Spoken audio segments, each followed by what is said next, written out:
William Jennings Bryan, a hero to Christian fundamentalists in the Bible Belt, argued for the prosecution.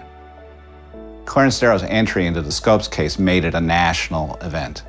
And then Bryan joining the case for the other side almost immediately thereafter made it really truly the trial of the century. The monkey trial, as it was dubbed by Baltimore Sun newspaper writer H.L. Mencken, was the first in America to be covered by broadcast media.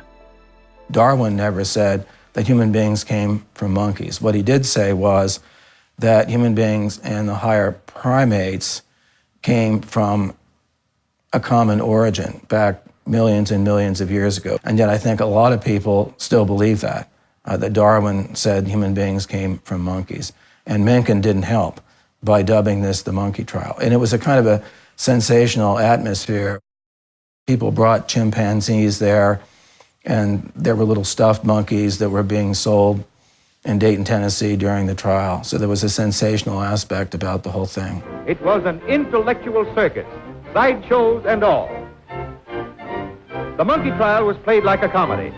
The Daytonian said, "We pay the taxes, let the schools teach what we believe."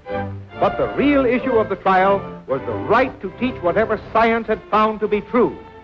There were 200 newspaper reporters covering the Scopes trial and 2,500 newspapers carrying long excerpts from it. So it really was a dramatic turning point, I think, for free speech in this country.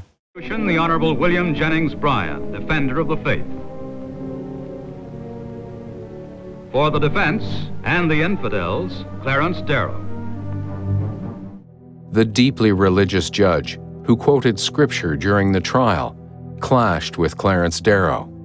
During a spellbinding speech, reminiscent of Robert Ingersoll, whom he greatly admired, Darrow tried to persuade the judge and America that the anti-evolution law should be overturned.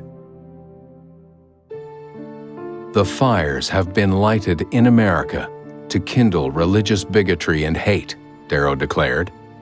If today you can take a thing like evolution and make it a crime to teach in the public schools, tomorrow you can make it a crime to teach it in the private schools.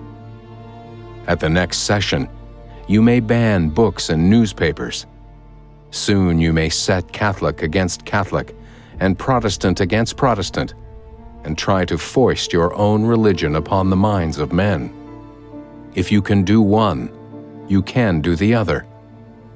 Ignorance and fanaticism are ever busy and need feeding.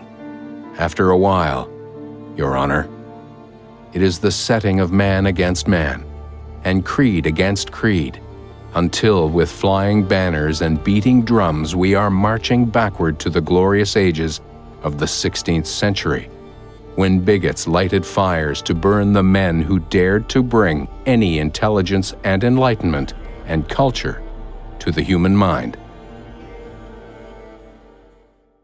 Darrow's speech was praised by the national press. A cartoon in the Memphis Commercial Appeal newspaper, however, depicted Darrow as the Antichrist, gazing down on a modern landscape of agnosticism, annihilation, and spiritual despair.